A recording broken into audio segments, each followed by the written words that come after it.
길을 세계 만민이 이 길 따라서 살 길을 온 세계에 전하세.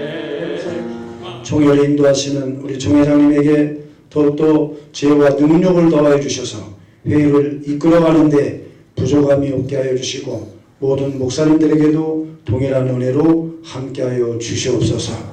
모든 것 주님께 감사하며 예수님의 이름으로 기도함나이다. 아멘. 우리 총회는 작아도 참신한 교단이 되어야 되겠고, 작지만 강력한 그야말로 강소교단으로 우리 총회의 생명을 유지해 가기를 원합니다. 참신한 총회 상을 이루기 위해서는 어떻게 해야 되느냐? 가장 기본적으로 우리 터를 똑바로 닦아야 하겠다 생각을 합니다. 우리 터가 무엇이냐? 이 터를 어떻게 닦을 것이냐? 참신한 총회를 이루기 위해서는 신학과 신앙과 교회 정치와 생활 윤리가 일직선상에 서야 하겠다 하는 것입니다. 정말로 우리 참신한 총회 만들려면 먼저 신학과 신앙과 교회 정치와 생활 윤리를 똑바로 일직선상에 세워야만 될 줄로 믿습니다. 그리고 또한 이 참신한 총회를 이루기 위해서는 무엇보다도 성경의 원리를 확고하게 붙들어야 하겠습니다. 우리 보수주의의 성경의 관점 5가지 기둥이 있습니다. 그건 뭐냐면 첫째로 성경의 정의가 뭐냐 하는 것입니다. 성경의 정의는 우리가 그냥 옛날에 그냥 하나님 말씀이라 다 그랬죠. 사실은 성경은 말씀 계시도 있고 사건 계시도 있고 그렇죠. 그리고 심지어는 사탄의 말도 있고 악인의 말도 있고 뭐 그렇잖아요. 그래서 말씀이 하나님 말씀이라 물론 인용적으로 사용하는 하나님 말씀은 맞아요. 근데 우리가 이것을 좀 더 세련되게 표현해서 하나님의 자기 계시라 성경의 정의를 그렇게 합니다. 우리 보수주의 신학의 견해입니다. 그래서 우리는 성경을 읽을 때 하나님을 봐야 하는 거예요. 하나님이 지금 뭘 말씀하시는가? 아주 쉬운 예로 우리가 룻기서를 읽으면 룻기가 참 효부다 하는 거 있죠. 그러니까 룻기서의 진정한 하나님의 계시는 뭐냐? 하나님께서 그 마음에 합한 왕 다윗이 어떤 경로로 탄생하게 하셨는가 하는 것을 보여주는 것입니다. 이 다윗은 태어날 수 없는 사람이었어요. 그런데 하나님은 섭리로 태어나게 됩니다. 그래서 하나님을 보여줍니다. 그리고 다윗과 골리앗이 싸우지요. 다윗이 믿음이 좋아서 골리앗을 이겼다. 그렇게 우리가 해석하죠. 근데 그 사실은 하나님 쪽에서 보면 좀 다릅니다. 하나님께서 다윗을 가족들끼리 모인 데서 왕비라고 기름 부으셨죠. 근데 그걸 누가 알아줍니까? 안 알아주지요. 그래서 골리앗 사건을 통해서 하나님께서 다윗을 온 국민 앞에 상견례를 시키는 거예요. 온 국민 앞에 드러내서 왕의 제도를 드러내시는 하나님의 역사인 것입니다. 그래서 이 성경이 하나님의 계시라고 자기 계시라고 했을 때 그런 의미를 가지고 있습니다. 그래서 우리는 성경 읽을 때마다 하나님을 봐야 할 것입니다. 성경 우리가 요즘 새로 번역하고 하는 것을 많이 하지만 사실은 성경은 실버 스크린이 아니고 윈도라. 실버 스크린 음막이 아닙니다. 뭐 글자 가지고 따지는 게 아니고 성경을 통해서 하나님을 보는 창이 되어야 합니다. 물론 창도 깨끗해야 되겠죠. 그래서 이 성경을 통해서 우리 하나님을 보아야 할 것입니다. 그래서 이 성경의 정의는 하나님의 자기 계시라고 이것을 우리 교단은 확실하게 붙잡아야 될 것입니다. 그리고 성경의 중심 주제가 무엇이냐? 성경의 중심 주제는 바로 하나님 나라입니다. 하나님 나라. 지금 이 하나님 나라라는 게 성경의 구조 자체가 그렇게 되어 있어요. 그래서 창세기 1장 2장이 지상에 구현된 하나님 나라 이야기예요. 그리고 마지막 요한계시록 21장 22장도 하나님 나라 신천신지죠. 그 이야기고 우리 예수님께서 세상에 오셔서 맨 먼저 하신 설교가 하나님 나라였어요. 그리고 마지막 승천하시기 전에도 하나님 나라 이야기하시다고 가셨어요. 그래서 이 사복음서의 하나님 나라에 대해서 113번 기록됐다. 성경에 할 때 그렇게 얘기하세요. 제가 안 세워봤습니다. 전부 하나님 이야기예요. 하나님 나라 이야기예요. 그 사도 바울이 에베소 전도할 때 거기에서 사도 바울의 에베소 전도 때문에 요한계시록에 7교회가 생겼다 그러잖아요. 거기서 그 주제가 하나님 나라였어요. 하나님 나라가 임할 때 병이 낫고 하나님 나라 병자 없잖아요. 귀신이 쫓겨납니다. 하나님 나라 귀신이 있을 곳 없잖아요. 하나님 나라 임하면 귀신은 방 빼었죠. 그래서 물러가는 거예요. 하나님 나라가 임하였다. 빌립 집사님도 사마리아에 가서 하나님 나라를 전했다. 사도행전 8장에 기록됐습니다. 이 성경의 중심 주제는 하나님 나라, 하나님의 통치인 것입니다. 그리고 성경의 골격은 언약입니다. 언약이라고 하는 수레에다가 하나님 나라라고 하는 그 부활을 실포하는 것이 성경 이야기입니다. 성경의 역사는 네 가지 역사를 가지고 있죠. 계시사, 계시 역사가 있고, 그리고 언약사가 있고, 구속사가 있고, 그리고 하나님 나라 역사가 있습니다. 이 하나님 나라가 성경의 중심 주제입니다. 그리고 그 골격은 바로 언약이고, 성경의 효과는 무엇이냐? 성경을 읽고 우리가 법을 연구하는 사람도 있고, 문학을 하는 사람도 있고, 성경 때문에 또 여러 가지 그 작품을 쓰는 사람들도 많이 있고, 성경 가지고 별의별 것을 다 해요. 어떤 사람은 성경 가지고 건강식 강연하러 다니는 사람도 있죠. 그래요. 근데 성경은 바로 그 효과는 구원에 있는 것입니다.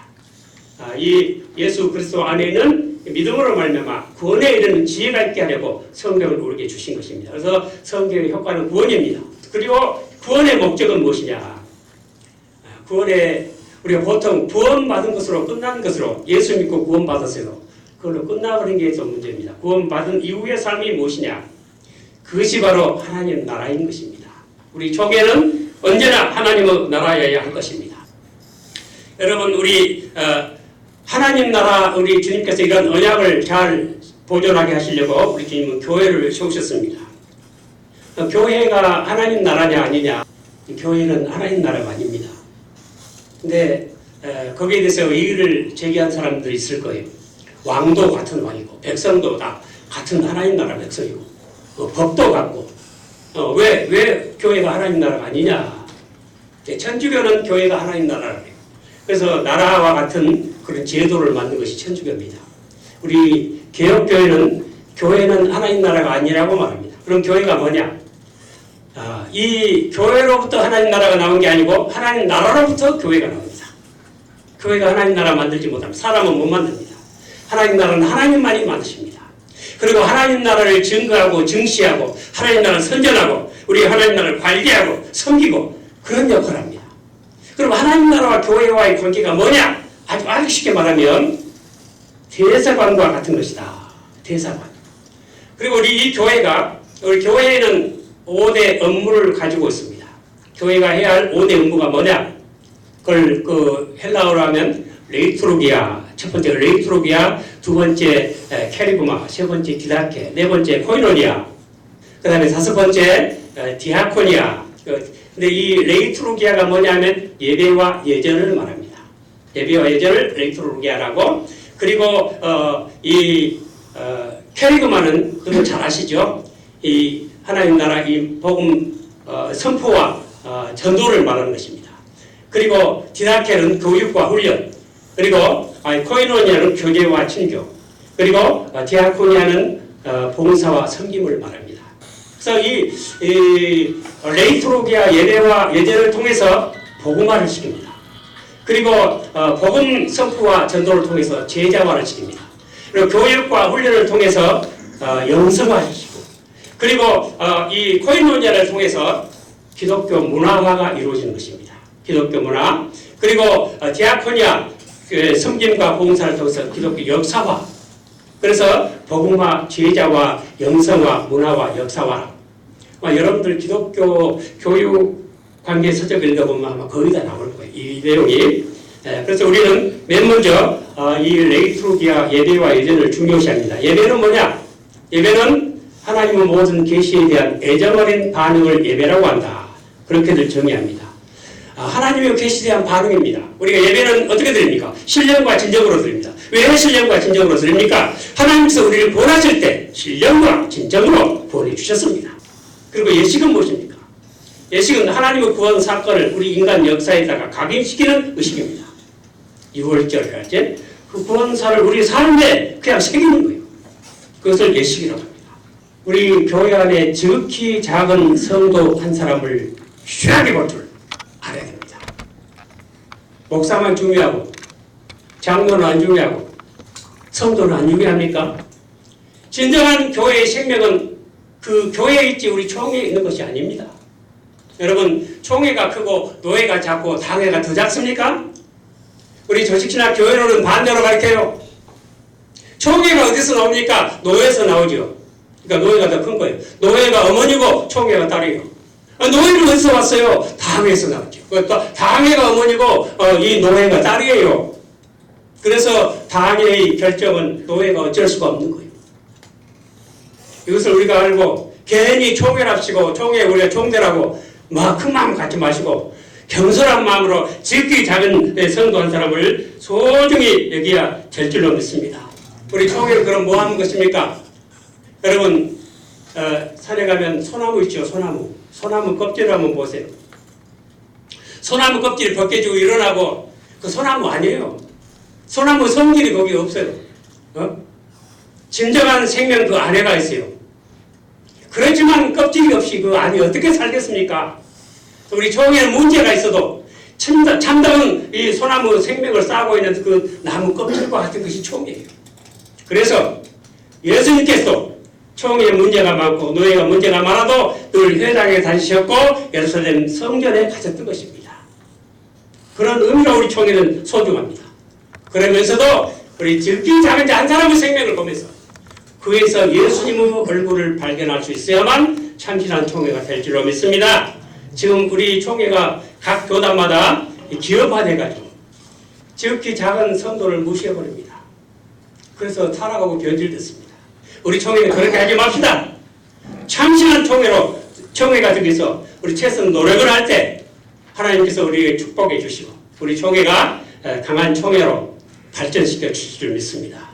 하나님 우리가 충만한 하나님께서 통치하시는 참신한 총회 되시기를 주님 이름으로 축원을 드립니다. 치겠습니다. 지금은 교회의 머리가 되시는 우리 구주 예수 그리스도의 은혜와 아버지 하나님의 무한하신 사랑하심과 성령님의 감화 감동하시고 내주 역사 위로 교통하시는 충만한 은혜가 대한예수교 장로회 제100일의 총회의회와 지교회의회와 총대들과 각 노회 의회와 총회 장소를 한 리빙스턴 교회의회 이제로부터 영원까지 함께 있을지어다. 아멘.